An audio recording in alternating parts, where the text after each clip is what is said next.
ঠাকুরের আতুল চরণে প্রণাম জানিয়ে, আরাধ্যা জগৎজননী বড় মায়ের আতুল চরণে প্রণাম জানিয়ে, পরম পূজ্যপাদ বরদার চরণে প্রণাম জানিয়ে সকলকে আমার আনন্দিত জয়গুরু বলে আলোচনা প্রসঙ্গে সপ্তম খণ্ডে 6ই চৈত্র 1352 সাল বুধবার শেষে ঠাকুর প্রাতে মাতৃমন্দিরের বারান্দায় সংহতি কেমন করে আনতে হয় সেই সম্বন্ধে কথা উঠেছে। শেষে ঠাকুর ধূচ্যুতিদাকে নিয়েও কি বলেছেন, সংহতির জন্য হার মানাও লাগে, দেওয়াও রূঢ় আচরণ করাও লাগে, কোথায় কেমনভাবে কতটুকু কি করতে হবে কাজ করতে করতে ফোটে দুই এক সময় বেফাস হয়ে যেতে পারে। বেফাস হয়ে গেলেও তখনই ঠিক পাওয়া যায়, আবার শুধরাতে হয়। উদ্দেশ্যের পবিত্রতা ও দৃঢ়তা দুটোই কথায় ও কাজে না থাকলে কার্যসিদ্ধি হয় না।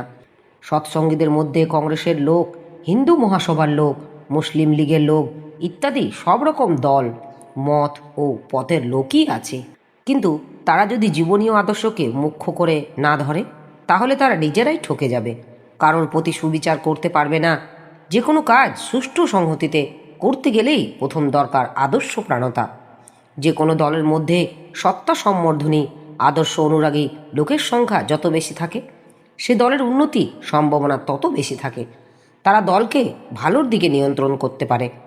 কোনো দলের মধ্যে অহংকার প্রধান লোকের সংখ্যা বেশি থাকলে সেই দলের ভাষ্যই হয় না।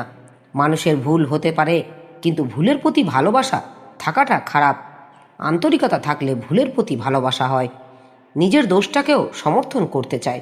কতগুলি আছে অন্যায়, কতগুলি আছে অপরাধ। অন্যায়ও ভালো নয়, অপরাধও ভালো নয়, কোনোটাকেই প্রশ্রয় দিতে নেই। সবচাইতে ভাবনার কথা হলো অন্যায় ও অপরাধকে শ্রদ্ধার চোখে দেখতে শেখা। যে অন্যায় ও অপরাধ সম্বন্ধে মানুষ ভিতরে ভিতরে লজ্জিত, দুর্বলতার জন্য তা ছাড়তে দেরি হলেও আশা করা যায় যে তা একদিন সে ছাড়তে পারবে, অবশ্য যদি ছাড়তে চায়।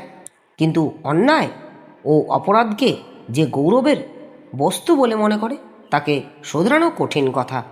ধৈর্যটিদা, অন্যায় ও অপরাধকে কি কেউ কখনো গৌরব বস্তু বলে মনে করে? শেষে ঠাকুর, কেমন হয়?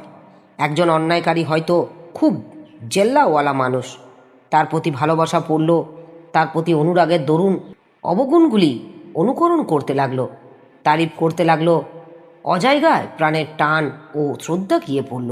এমনতর বিকৃতি রুচির সৃষ্টি হয়। কিন্তু সেই ভালোবাসাটাই যদি ভালো লোকের উপর পড়ে তখন রকম বদলে যায়।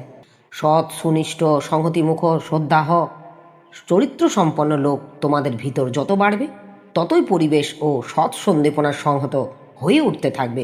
অন্তত ভালো সংস্কার যাদের আছে তারা আগ্রহদীপ্ত আদর্শ অনুরাগ নিয়ে প্রত্যেকের প্রতি স্বার্থান্বিত হয়ে সেবা ও কর্ম চালানো চায়, সবার প্রতি সমীচীন এবং গুণগ্রহণ মুখরতা নিয়ে। আমার এই আলোচনা প্রসঙ্গে কিছু ভুল ত্রুটি হয়ে থাকলে আপনারা আমায় ক্ষমা করবেন। উপস্থিত দাদা, ভাই, বোন, মায়েদের আমার আনন্দিত জয় গুরু।